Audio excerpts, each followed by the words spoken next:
Hallo ihr Lieben, das heutige Video wird auf Deutsch sein.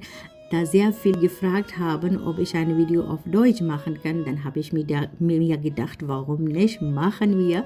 Also wir waren in Urlaub, das wisst ihr, wir waren in Italien, da waren wir am Gardasee in der Stadt.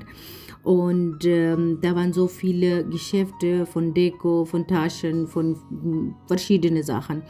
Also am Ende, die Nida hat sich eine sehr schöne Tasche geholt und ich und Nida, wir waren da alleine und am Ende, wir haben uns verlaufen. Das passiert auch manchmal.